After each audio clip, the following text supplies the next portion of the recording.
All right, welcome and thank you for joining for our third and final webinar for Home Parenteral Nutrition Awareness Week, sponsored by Fresenius Kabi, titled The Lipid Lineup, Understanding the Differences in Parenteral Formulations.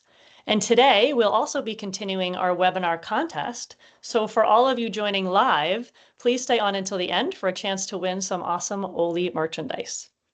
I'm going to share a couple of housekeeping items before we get started. This is a webinar format, which means attendee cameras and microphones will be off. We will only be able to see the presenter. And while we'll not be utilizing the chat or raise hand feature, you can use the Q&A function in the toolbar at the top of your screen. And for some of you, you may have to hit the 3 dots at the top of your screen to see the Q&A feature. So if you have questions during the presentation, our presenter will answer them at the end. However, you could submit your questions at any point. This webinar will be recorded and made available on our website at oley.org/HPN. The information provided during this and all of Oley's presentations is for educational purposes only and is not intended as medical advice. Although clinical information is peer-reviewed, you are advised to consult with your healthcare team before making any changes to your care plan. Before we get started, we'd love to learn a little bit about you. So let's learn who's with us today. Are you yourself a patient or consumer of PN? Are you a caregiver? Are you from a company? Are you a clinician? So go ahead and choose which one, patient, caregiver, healthcare provider, or industry partner. And click submit. And we'll just give everybody a little bit. And I will share our responses with everyone who may not be able to see. So far we're about 50% healthcare providers, and then a breakdown from patient, caregiver, and industry partner. I'll give it a little bit more. We have 15 responses, so we'll just give it a few more seconds here.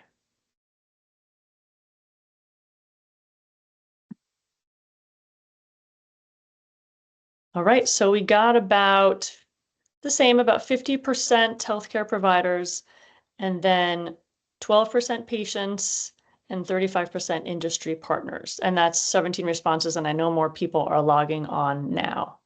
So now let's learn where you are all logging in from. So which state or country are you joining us from?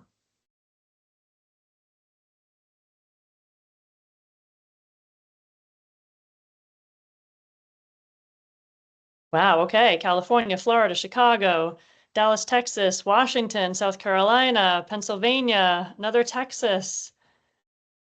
All right, so we got a good representation all over the US here. All right, perfect. Thank you guys so much for sharing. Now, to get us started, please allow me to introduce your speaker. Andrew Mays is a clinical pharmacy manager and nutrition support specialist at St. Dominic Health in Jackson, Mississippi. He manages all clinical pharmacy services, including the institution's nutrition support program. He currently is immediate past chair of Aspen Parenteral Nutrition Committee, and he is a pharmacist certified director for the National Board of Nutrition Support Certification. Andrew Mays is also a fellow of both Aspen and ASHP, and his research interests are safe parenteral nutrition, fluid stewardship, and optimal post-surgical care.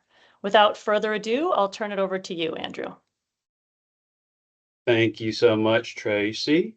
And so we'll just get started today, and we're going to take a look at lipids, different formulations, PN delivery, some safety things, and obviously this is going to be geared toward the consumer, the home PN consumer. Objectives, let's discuss how ILEs or lipid injectable emulsions fit into your PN therapy, review what lipid injectable emulsions are currently on the US market, and then really identify how you, the patient, can integrate this ILE and integrate yourself into the management of your PN at home. And so you can be aware there's questions on some of the resources that were developed for this home PN week that you can use and kind of help guide discussions with your HCPs. So that's really what we're going to go for here. I think you should always start with the history of PN and really understand where it came from and who developed it. And so this is, if you don't really know, back in the late 1960s, Dr. Stanley Dudrick and his colleagues at Penn, really developed parenteral nutrition at an early stage. And so he really started with beagle puppies and comparing parenterally fed beagle puppies to traditionally fed beagle puppies. And if you look at that picture at the bottom, you'll see the bottom dog was fed normal puppy food, whereas the dog number 5 received actually PN. And if you like look here, if you've ever been to Aspen, they have little beagle puppies that they give out. And so that's where this really came from. So he started this with beagle puppies and then ended up actually giving this to an infant with congenital small bowel obstruction via vein with growth and development for a year, and started that. So that was in like 67. In 68, Dudrick and his colleagues actually put a central line into a patient right there at the junction of your heart and your vein up there. And then he was able to infuse concentrated dextrose, amino acids, and other nutrients. But the problem with that formulation, there was no lipid injectable emulsion available, so it lacked essential fatty acids. And so that dog in the picture on the right with him was stinking. He was actually raised from 6 weeks of age to adulthood by PN in his veins. So back then, they really assumed, oh, everybody was hypermetabolic and patients were really nutritionally depleted. So we would give them hyperalimentation. And if you know, like the Rhodes Research Foundation, this is Dr. Jonathan Rhodes. And if you hear older clinicians, they may call PN hyperal or hyperalimentation. Well, we know now that we don't need to overfeed patients. But Dr. Dudrick really looked at how to make a complete formulation of PN. So amino acid, dextrose, lipids, all of your micronutrients. How can we concentrate it, make sure that it's going to be safe for our patients? How can we give it long term? These very concentrated solutions, and then avoid issues as far as patients' labs and things like that that you kind of see that are monitored in you at home. So this is where everything started, was in the 60s. So different ways that PN is delivered. I would say probably most people that are on home PN are familiar with a TNA, or we call it a total nutrient admixture. It's also known as a 3-in-1 PN, where you have dextrose, amino acids, and lipids in one bag. So why are you probably more familiar with that? It's more convenient for somebody on home PN. You have one bag, one pump, one rate. And I would say the incidence of error related to infusion rate and pumps would be lower because you have one straightforward method. Administration errors are really reduced with this delivery method. Now, it is a milky substance. You could potentially not see any incompatibilities or what we would call precipitation in that. And it is technically less stable over time, although there is stability data, and we'll talk about that and kind of how that fits into your home PN prescription. If you look at this graphic on the right, it shows you on the far left a total nutrient ag mixture that is stable and in solution and fine. And then you also start seeing some TNAs with little, I would say, issues with them is what we would call them. So one would be called creaming or flocculation, where potentially there could be some lipid issue going on. And then an irreversible change on the right, where you have a complete lipid layer oiling out at the top. So this is something from the home perspective, if you are on a 3-in-1 or a TNA at home, when you remove that from the fridge and you're letting it come to room temperature, take a look at your bag and make sure there's no discoloration, that you don't have a lipid layer at the top, big areas of lipid that start to look almost like salad dressing when you think of like an oil and vinegar salad dressing. That's of concern. And if you see that, you need to call your HPM provider and hold on infusing that new bag. Just reach out and get some direction there. Your other option would be a dextrose amino acid admixture. So one bag would have your dextrose and amino acids, your electrolytes, your multivitamin, and your trace elements. And then we would call a Y-site or co-infuse your lipids into that mixture. And so the problem with this is you would have two pumps. Now, since the lipids are not mixed in with that dextrose amino acid and all of your micronutrients and electrolytes, you could potentially see precipitation a little bit easier if that were to occur. Now, there is a higher risk of administration errors, and there's been quite a few reports of people actually hanging the lipid bag at the PN rate and the PN bag at the lipid rate. And so infusing things very, very quickly at a lot higher rate than you would really want to infuse them. And then there could be some adverse events from infusing lipids too quickly. And so that's one thing to consider with this. I would say most HPN providers are going to avoid this as much as possible. You would potentially have this as an administration method if you happen to have a stability issue with a 3-in-1 where there was no data to show that it would be stable maybe for an extended period of time.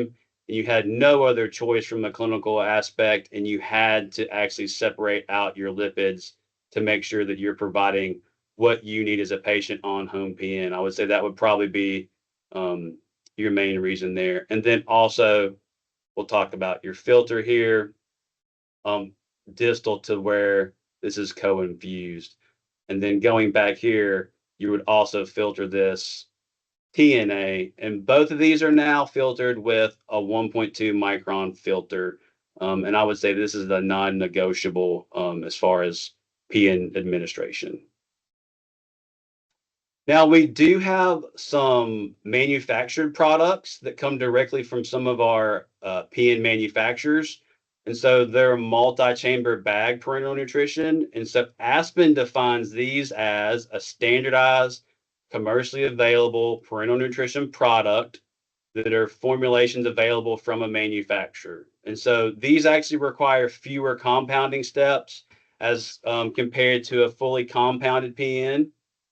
And there's different options that are available. You see the one on the left is a 3-chamber bag. So this has a lipid chamber. The picture on the right has 2 chambers. And so dextrose is 1 chamber, amino acid is another chamber. And so this would have to be co-infused with a lipid, or you could add a lipid to the bag. Now, one thing we being Aspen and the PN committee, we really want to avoid using pre-mixed as terminology for these products because they are not pre-mixed. They have to have administration, or they have to have MVI or multivitamin and multi-trace added to these products to be considered complete. And so there have been reports of people with omissions of multivitamin and PN leading to certain side effects and adverse events and things that are very severe. And so we do not want people to think that these products have everything and they're ready to go. They still need vitamins and trace elements to be considered complete. So premix is not the term that we're going for here. Comparison of the two products, Clinomix is the 2-chamber bag. It comes in a 1 and a 2-liter option. And it comes with or without electrolytes. And so you're going to have a dextrose chamber that either has calcium or doesn't. So if it's electrolyte free, there's no calcium in that chamber. And then amino acids chamber with or without electrolytes. So if there's no electrolytes in it, that amino acid chamber will just be amino acids. And then we have Cobuvin, and then also Pericobuvin, and it's available in 4 different sizes. And that is the 3-chamber bag that has the lipid chamber. So some things about these bags for the home PN consumer, they can be a really good option if they can meet your needs if you have to travel, because you can travel with these. They are shelf stable. You can activate them, and you can work with your clinician to maybe work out something if you do absorb vitamins to maybe trial vitamins sublingual or orally while you're on this trip. So this is a really good option for that. And you can travel with these and not have to refrigerate them. So that's the big thing with them. Um, if you have higher needs of maybe nutrients or electrolytes, these are limited in those. Now you can talk to your clinicians, can talk to the manufacturers and potentially look for safe data where you can add more electrolytes or macronutrients to these bags. But if you were to do that, then you would lose the shelf stability that you would have if you were going to travel with them. So it's just something to consider if you're trying to travel with your PN. And so this is a 3-chamber bag. You can see here with one pump, the tubing, and then the filter right before it is administered to the patient with the central line. Just one thing with all of these is just you have to filter your PN. Like I said, it's a non-negotiable. Um, the aspirin recommendations have changed to using one kind of filter for all types of PN to simplify everything because we've really determined that 1.2 micron filter is going to catch anything that could potentially cause any harm to you. So you're really, really going to do a great thing by doing that. So that's a non-negotiable. Here's your 2-chamber bag. And like I said, you can add lipids to these bags. Your clinician can talk to the manufacturer and make sure that they're doing that in the correct manner. Or you could just Y-site this in. And so this is what I do in the hospital. I do compounded and I do multi-chamber bags. And we Y-site our lipids with our multi-chamber bag PN with 2 separate pumps. It's easier in the hospital, obviously, than it would be at home. But if you were maybe going to do a multi-chamber bag for a longer term situation where it was going to be compounded with the lipids in it at home and refrigerated, then you could probably just get away with one pump. But just remember, filter always. Now, I'm sure you're familiar with different infusion times with PN. So we have our normal continuous over 24 hours a day. If it's a TNA, that bag will infuse over 24 hours. If it's a 2-in-1 and you have that lipid co-infusing with your dextrose amino acid and all of your electrolytes, then the lipid is really going to only infuse for 12 hours. That's recommendations from the CDC. That follows from some of the nursing organizations in Aspen as well, that your lipid should not infuse for longer than 12 hours if it's separate. Now, one thing that's common in home PN is doing a cyclic administration. And so in the hospital, if we know somebody's going to go home on PN, we'll make sure that they're stable from a continuous standpoint, and then make sure that we can start to try to cycle them down to a shorter administration time to reduce the burden on you at home. And so it really depends on a lot of different factors on how far you can cycle somebody down, and how far I mean is how low of an infusion time you can get them to. That could be age, that could be organ function status, that could be glycemic control. A lot of different things factor into that. And so we'll usually start out really slowly as far as going from 24 hours and then seeing how that patient tolerates that to get them to really the optimal cycle for each patient. And so it's good because if you can cycle predominantly overnight, then you can disconnect from your pump and you don't have to have a backpack and carry that around.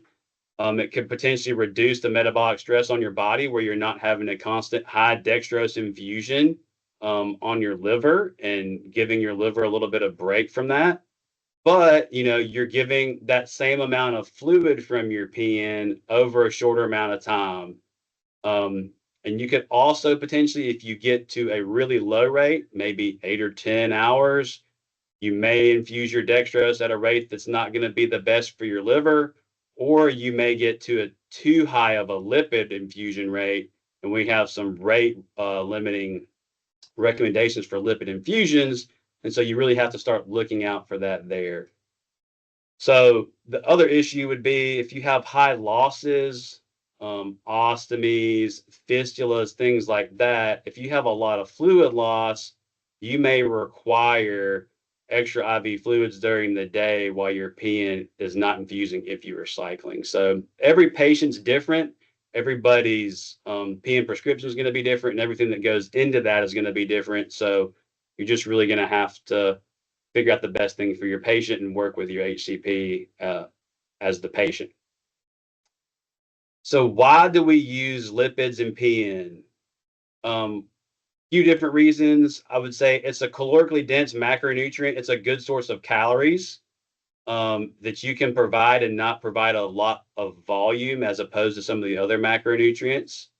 As far as per gram, lipids have the highest amount of calories per gram. They provide essential fatty acids, which your body needs to prevent essential fatty acid deficiency.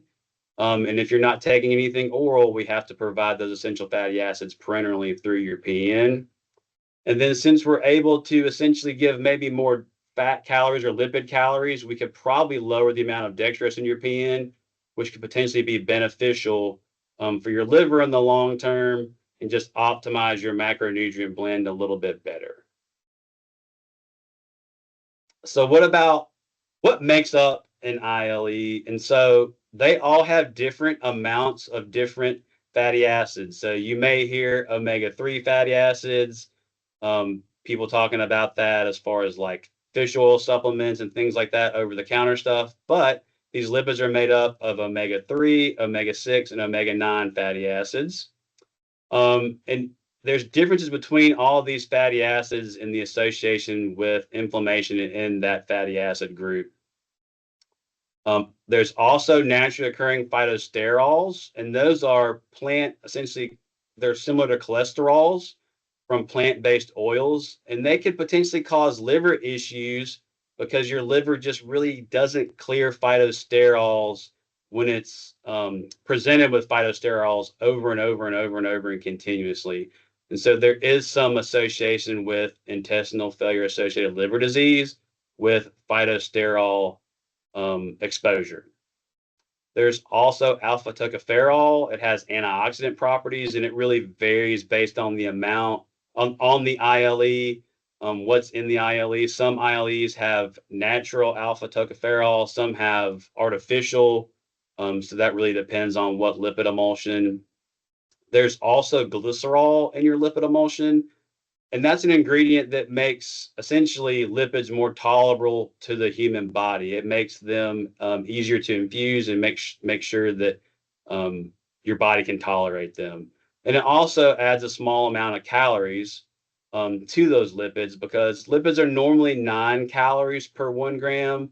Lipid injectable emulsions are 10 calories per gram. And then they also contain egg phospholipids, and those are really an emulsifying agent, and they help keep the lipid droplets separate, because there is what we would call an aqueous, or like a water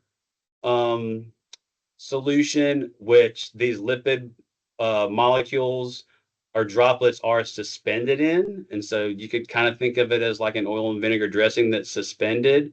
And these egg phospholipids actually help keep those droplets separate and keep them apart and keep them in solution.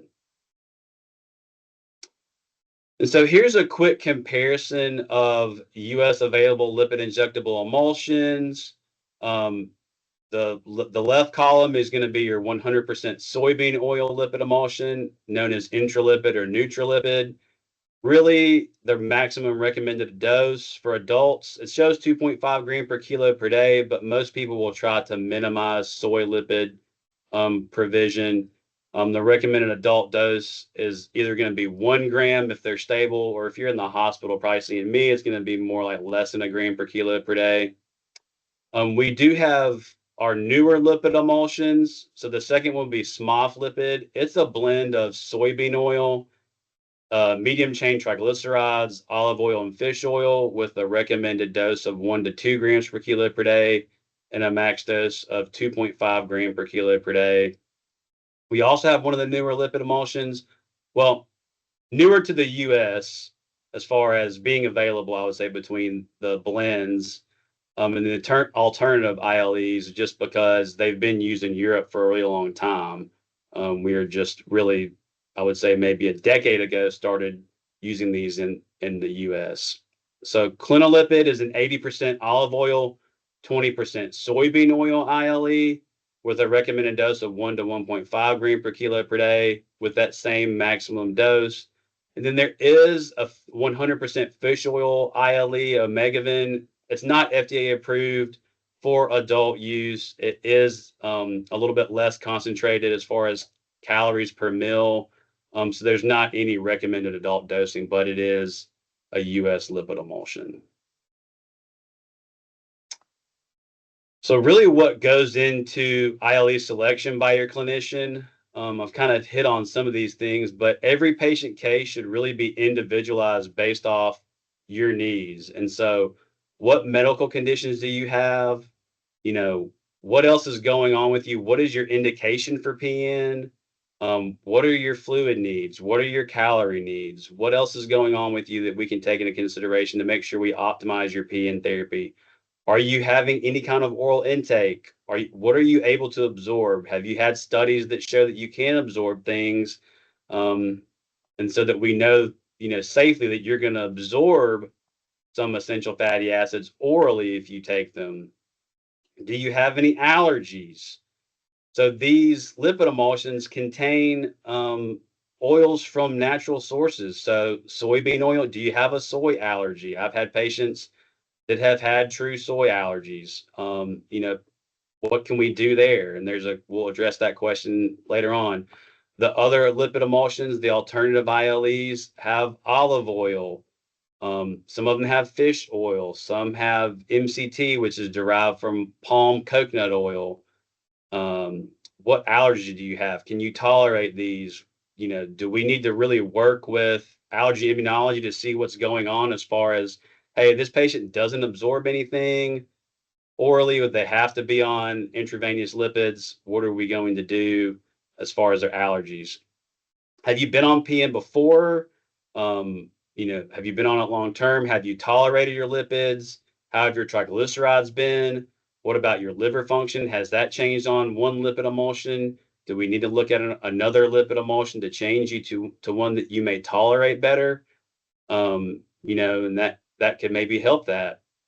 And then what about your insurance coverage? What is your insurance company going to pay for? How can we optimize that and work to make sure that this PN is going to be covered by your insurance, but we're going to deliver the best care to you. Now, these warnings and precautions are not meant to scare you, but these are in the FDA package insert, and this is what clinicians look at. So some of these are related to rapid infusion of IV lipids in neonates, parental nutrition associated liver disease. Now, when these warnings and precautions are placed onto things by the FDA, it's usually due to something associated with what was done during the studies while these drugs were being sent for FDA approval. Or it could be something that the FDA has seen reports of adverse events after something has been on the market, and there's reports from clinicians or patients about certain things happening. So parental nutrition associated liver disease, or what we would call now intestinal failure associated liver disease, really just kind of coincides with it's on all lipids, and really that's probably more associated with your soy, 100% soy. The hypersensitivity reaction warning is new as of the summer of 25 in these package inserts. And that's just to alert clinicians to make sure that you're appropriately looking at allergies in patients and there could be potential hypersensitivity or allergic reactions to lipids. And then all of the other ones, refeeding syndrome, which necessarily isn't linked to lipids, hypertriglyceridemia, yes, that's something that you're going to be monitored for. Essential fatty acid deficiency, you're going to be monitored for that too. Infections, fat overload, those are just potential side effects. And then aluminum toxicity, that's really in anything that it's like a big volume IV. So when we think about lipids in generation, we really move from the left to the right, with the left being pro-inflammatory and the right being anti-inflammatory. A long time ago, I would say back in the 60s, 50s, 70s, lipid emulsions were made from cottonseed oil. But when those were infused in patients, they caused severe infusion-related reactions. So they were actually pulled from the market. So there was no long-term cottonseed oil lipid emulsions. Um, After that, safflower oil was used in the late 70s. Then it was actually blended with soybean oil to provide more essential fatty acids. And then eventually the safflower oil was removed and that manufacturer stopped producing it. And then that just left behind 100% soybean oil based lipid emulsions in the US. We currently don't have any um, half and half or 50% MCT or soybean oil in the US. The third generation olive oil containing product, I did speak about that earlier, and we'll talk about it more here in a second. Um, and then the fourth generation, which is your fish oil containing product, and the four oil product lipid emulsion. So your 100% soy ILE, the first generation ILE, like I said, it was intralipid or neutralipid. Some things about it, it's been around longer, right? So there's potentially more data for your clinician to use for maybe medication compatibility, adding medications to your PN, or overall stability. When you're at home and you get a week's worth of PN, your clinicians want to use data that's available to show that this amount of amino acid, dextrose, and lipid in your PN with a certain amount of electrolytes and additives will be stable. Now, maybe the additives aren't in there, but we want to know electrolyte wise, what's our limit? And then, what is our limit as far as lower limit for your macronutrients to have extended stability in these bags, especially when you're going to have a week at a time. Soy lipid emulsion provides the most essential fatty acids. It's about 60%. It's mostly made up of omega-6 fatty acids and long chain triglycerides. So, considered pro-inflammatory, has the highest amount of phytosterols. And so really trying to minimize soy lipids is kind of the practice that you'll see now. Your olive oil soy oil combination I spoke about is clinolipid. It's 80-20 olive oil and soybean oil. Compared to a 100% soybean oil ILE, it has reduced amounts of polyunsaturated fatty acids, and that's a big word, but those can stimulate inflammatory responses and suppress your immune functions. And then this blend has a higher amount of monounsaturated fatty acids, which are immune neutral. So this would be considered immune neutral with the blend. It still meets your essential fatty acid needs as long as it's dosed appropriately. And then, like I said, that oleic acid that's from olive oil is not metabolized to inflammatory mediators. So that's the good thing about the blends is you start looking at ways to minimize inflammation, minimize impact on your immune function, and either being immune neutral or being maybe anti-inflammatory, perhaps. The 4-oil ILE, which is the blend of soybean oil, medium chain triglyceride oil, olive oil, or fish oil, is your fourth generation ILE. It does have higher levels of alpha tocopherol. Your clinician will look at studies that correlate with your lipid emulsions that can show them, where do these patients fall out as far as serum levels of this while they're on these lipid emulsions, and take that into consideration. They're designed to meet in a lower omega-6 to omega-3 fatty acid ratio to potentially help with that inflammation. One thing about the MCT component, it actually can potentially impact PN stability and actually maybe allow you to have a more stable formulation where it might not be present and stable in the exact same formulation with another lipid emulsion. So that's always a good thing. And MCTs overall, they clear the body really quickly. They don't produce pro-inflammatory mediators. So you can see a recurring trend as you add more components or you alter the formulation of a lipid emulsion. You're really using your soy component to provide essential fatty acids and then using other oils to optimize your state of inflammation, being pro-inflammatory, or helping your body clear lipids in a better fashion. So I'll quickly kind of cover this. Omegavin is 100% fish oil ILE. Like I said, it's only FDA approved for pediatric patients, and it's specifically approved for pediatric patients with what's called parental nutrition associated cholestasis. There is no adult indication for this in the US. It has high amounts of omega-3 fatty acids. You may see off-label use in some adult patient populations. I've seen it used at home in patients that are adult. I would really think it would probably be maybe an allergy issue or maybe as a salvage therapy for somebody with severe liver issues. But mostly I've seen it at home in somebody that has a really robust allergy profile, no other choices to use, and you kind of move to this as an alternative lipid um, for that situation. So what about monitoring? Normal blood test in the hospital, we're going to probably get them daily initially. If you're really stable, we're going to move them out to, a couple times a week. Once you're at home and you're stable, you're probably going out to every month. And so clinicians we're going to look at metabolic panels. That's going to let us look at a glucose, your electrolytes, your renal function, some of the things that are made after your body uses protein that are eliminated in your urine. We'll look at that too. Also look at liver function tests to see how that's going, to see how stuff is clearing in your liver. What is that trend from, 6 months ago if you've been on PN for long term? Triglycerides, we just want to make sure you're tolerating these lipid emulsions appropriately. If patients start to creep up over a period of time, we may have to look at changing your lipid emulsion.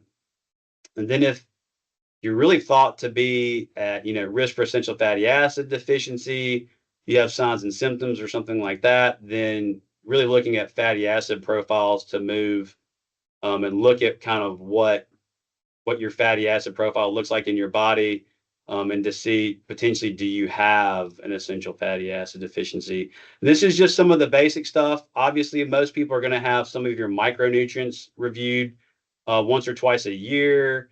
You're going to have other studies done for iron. You also want to have monitoring done on long-term PN for your bone health and things like that. So that goes along with it. I would just say these are kind of some of the basic kind of core blood tests that are used to monitor your tolerance to PN overall. And so really what can be done if we see any lab abnormalities, you can potentially make some changes to your parental nutrition prescription. Do we look at different infusion times? Can we cycle that PN, give your liver a break from the PN? Are we providing the right amount of macronutrients so we're not overfeeding? Can we minimize how much dextrose we're giving to help with some of that liver issue? Can we adjust your days with your lipid emulsion? What can we do? Do we need to maybe minimize your lipid for a little bit and see how that goes, or change your lipid? You may temporarily hold a lipid emulsion and see what that could do. I did speak about macronutrient content being adjusted and then changing your ILE type, just depending on what lab or abnormality you have. And so really your clinician is going to look at all of this, decide what's going on, take all those factors we spoke about previously into consideration, and then say, hey, this is what we can do. And we'll trial this and keep an eye on your lab and see how you progress from there.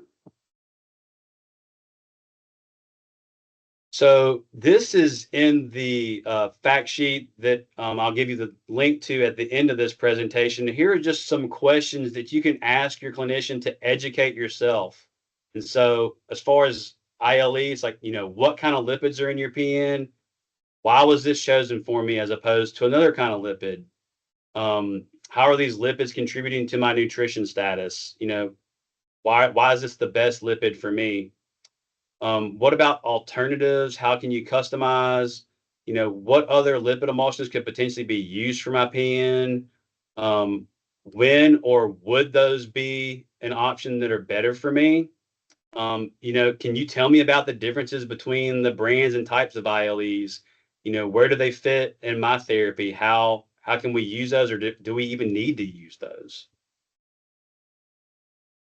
As far as your administration and scheduling, it's really good for you as a home PN consumer to be aware and to take the responsibility to know when something's been changed to your home PN regimen so that you know that you're receiving the right thing. So when something's changed, maybe your lipids are removed or your lipids are only given on certain days, you really need to know that and ask questions and make sure that you know that something has changed.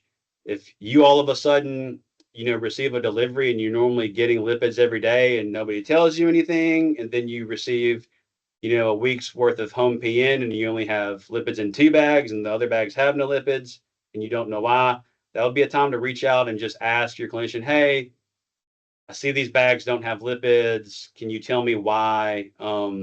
What's going on? I just want to be informed with what's going on. Monitoring, everybody's going to be monitored differently. If a lipids change, you're maybe monitored a little bit more frequently and closely, as opposed to if you were on a lipid for a long time and tolerated it over a longer period of time, they may monitor it a little bit more frequent. So you may have to go get labs more frequently, and that's just something to ask and double check on as well. Benefits, risks, side effects of lipids, just always check in. And I would say benefits, risks, and side effects of anything associated with your PN, what's going on? Are there any side effects I need to look for? And really, when do I need to call you is a really good question to ask.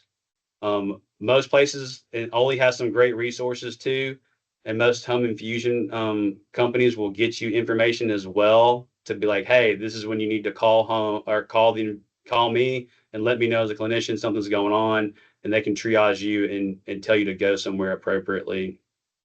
What signs and symptoms should you look for that you should report to your home PN clinician? What would be signs of adverse events, essential fatty acid deficiency, things that are going on with you that you need to report to let them know that may trigger more monitoring, labs, or follow-up for you to have your therapy optimized. Longer term considerations, what lipids are best for longer term administration? How can you change lipid administration strategies for these longer term considerations, and what's best for me? And I kind of hit on this as far as support in emergencies. What if I have side effects, new symptoms, or concerns? Who do I contact? I would say, unless you're definitely ill, call your home PN provider, because they're going to be able to triage you and say, hey, go to the emergency room or not. I would say most ED staff are not experts in PN, and they're not going to be able to really triage you like somebody that does this every day and that is an expert and specialist in this therapy. You're going to be looked at for other things, and they're going to try to work you up. Really, just you can be triaged over the phone very briefly and given some parameters by your home PN provider. What if you miss a lipid infusion? What if you have an infusion reaction? That would be another thing. And just make sure that you have all the resources available to you from Oley and also from your home PN provider. Just, say, hey, do you have any resources that you can give me as far as handouts that give me some advice of who to call, when to call, things to look out for? I know I said that earlier, but you're going to really have to kind of keep that with you and understand when you need to call your home PN provider and things that could alarm you to changes. So this is just a PN myth slide, and this is based off of an Aspen fact sheet that looks at PN myths. And I just pulled out a few. And so one would be patients should never be initiated on PN at home without first receiving PN in the hospital setting. And so it's really been shown that patients can be safely initiated on PN at home but there really should be some safety measures in place to ensure this is done appropriately. So really having organizational policies from that home infusion company that allow home PN initiation. When can that occur? What protocols and procedures are in place for home initiation? What extra monitoring and education needs to take place? A comprehensive review of the patient's medical clinical assessment, and really only considering home PN starts when this assessment confirms that the benefits of home PN start outweigh risks. And so your clinician can really look at you as a whole and decide, hey, this is safe for us to do at home, or no, this isn't going to be safe. We don't want to do this. The next myth would be clinicians can use existing data for parental nutrition compatibility or stability for your current PM product. So some of your new lipid emulsions, can we extrapolate or take old data from our soy lipid emulsions? And the answer is no. A lot of literature that we have available to your clinicians was probably based on 100% soybean ILE, and your clinicians really have to be careful.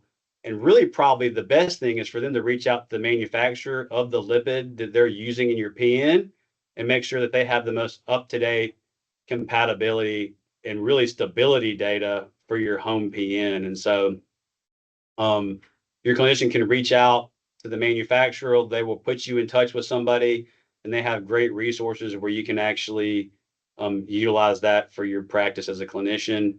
And that will make sure as a patient that you're receiving, the best and safest home PN that you can receive.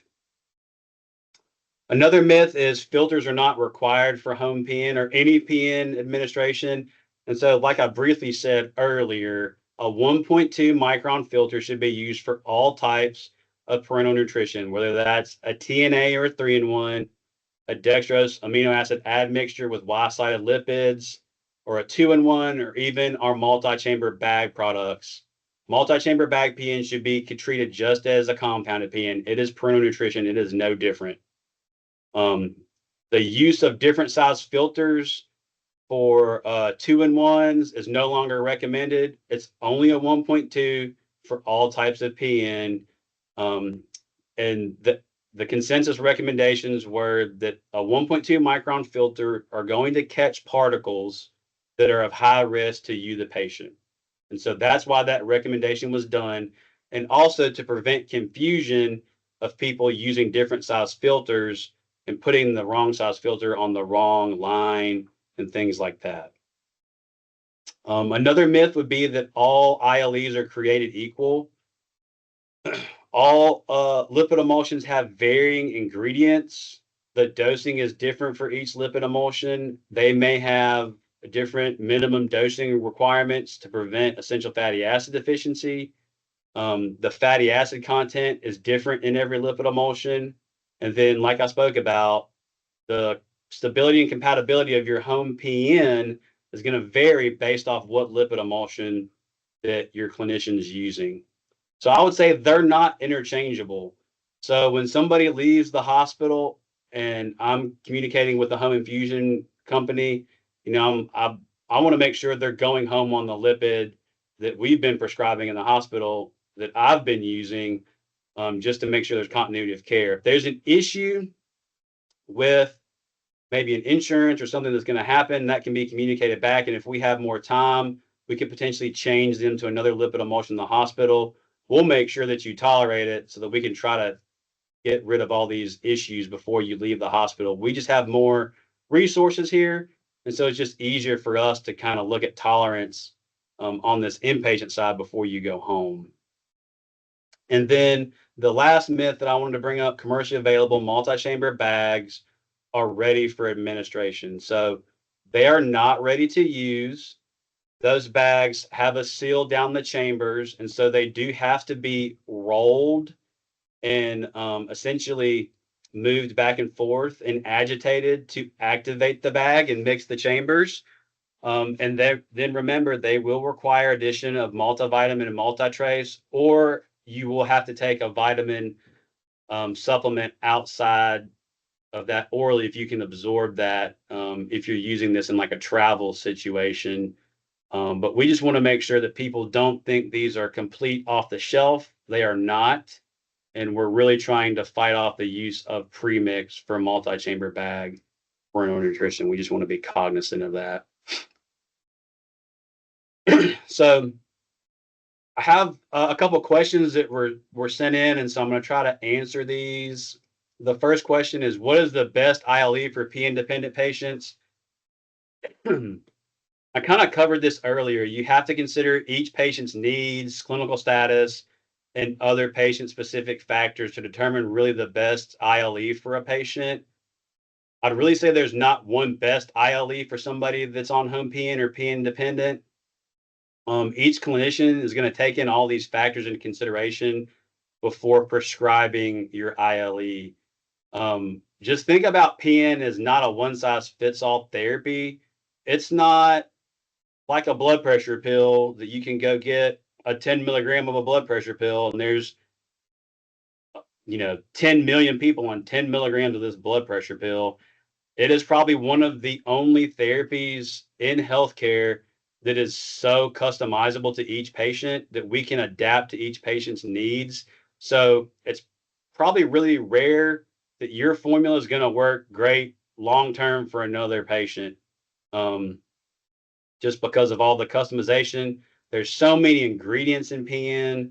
It's just something that's very unique in healthcare that we can use. And so just think about it that way. It's not a one size fits all. It's not like a t-shirt that's a large is going to fit everybody. It's more like a custom suit, I guess is the best way to put it. What is the best dosing strategy for ILEs? I would say that's the best strategy for dosing is based upon the patient you as the patient, you tolerating that ILE, as well as other factors such as can you take anything orally? Are you absorbing things if you do take it orally from your GI tract, etc.? The best dosing strategy would eliminate risk for essential fatty acid deficiency, ensure you really have the best caloric mix, and ensure that you're tolerating your lipid emulsion. Somebody asked, are there lipid emulsion or ILE formulas that do not impact the liver? I would say, all but one ILE contains some form or some amount of soybean oil. There are multiple factors associated with intestinal failure associated liver disease. I mean, there's a lot of different things. It could be how much dextrose you're receiving. Are you receiving continuous or cyclic PN? Do you maybe have some micronutrient deficiencies?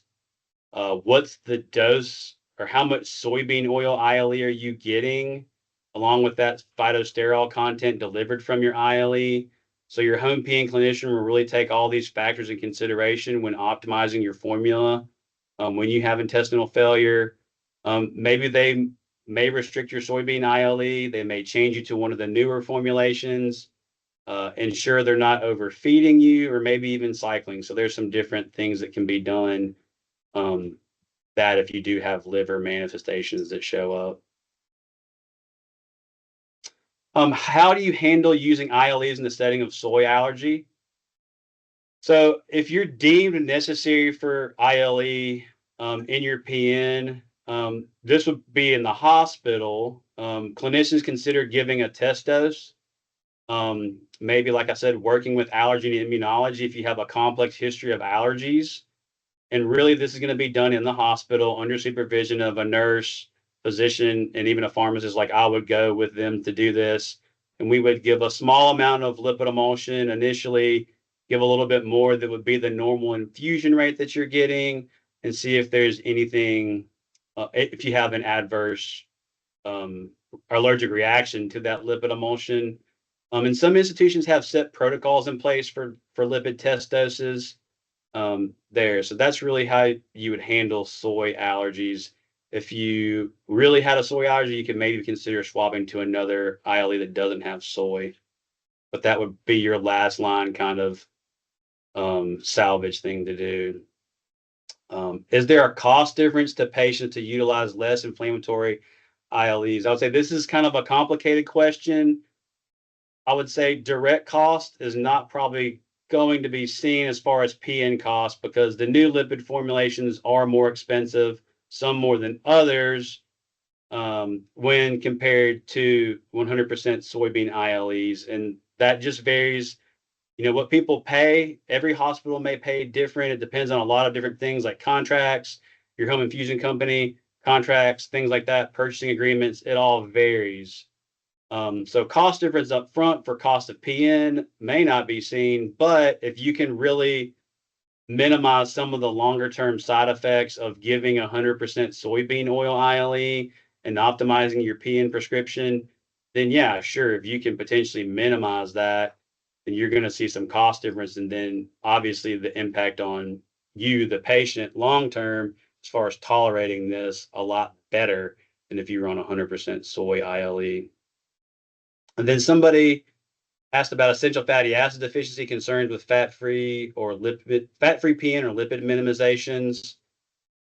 I would say your clinicians are going to monitor for essential fatty acid deficiency. And so they're going to probably ask you physical exam questions, things that could potentially show up with essential fatty acid deficiency, or look at laboratory parameters. That fatty acid profile could be a part of that. And really what your clinicians can do is calculate to make sure that your essential fatty acid requirements are being met with a consideration of the amount in the ILE prescribed in your PN and then any other lipid source present. So if they know that you can take